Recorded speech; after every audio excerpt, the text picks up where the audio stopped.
حدیث میں آتا ہے رسول اللہ صلی اللہ علیہ وسلم نے فرمایا کہ جب کسی بندے سے گناہ ہوتا ہے اور وہ اللہ کے سامنے ہاتھ اٹھا کے توبہ کرتا ہے تو اللہ فرشتوں سے کہتے ہیں کہ دیکھو یہ مجھ سے توبہ کر رہا ہے نا، تو اس کو یقین ہے کہ کوئی خدا ہے، کوئی رب ہے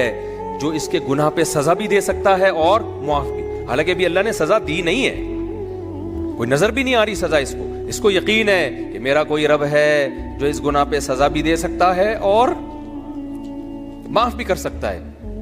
تبھی یہ مجھ سے گڑ گڑا کے معافی مانگ رہا ہے۔ تو میں اس کے عمل کی لاج رکھتا ہوں۔ اس کا یہ نہ بہت سے گناہ کرتے ہیں، نہیں ہاتھ اٹھاتے اللہ کے سامنے، اور اللہ کو دیکھنے کے بعد تو سارے ہی ہاتھ اٹھائیں گے، تو پھر تو سارے اٹھا لیں گے ہاتھ، توبہ کریں گے۔ اللہ کہہ رہے دیکھا نہیں ہے اس نے، میری آیات پر ایمان لایا ہے، میری نشانیاں دیکھ کر،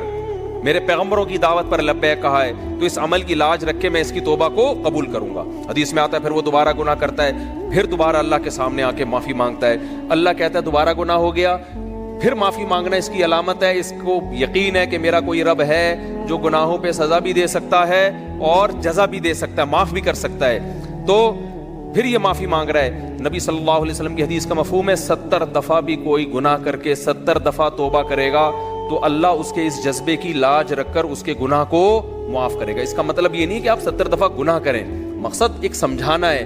کہ توبہ میں تاخیر نہ کریں۔ تو اللہ معاف کیوں کر رہا ہے؟ اس کے اس توحید والے نظریے کی بیس پر کہ اس کو پتا ہے کہ مجھے گناہ معاف کروانے کے لیے میرے پاس اللہ کے سوا کوئی آپشن نہیں ہے، تو توحید اللہ کو بہت پسند ہے، شرک سے اللہ کو بہت زیادہ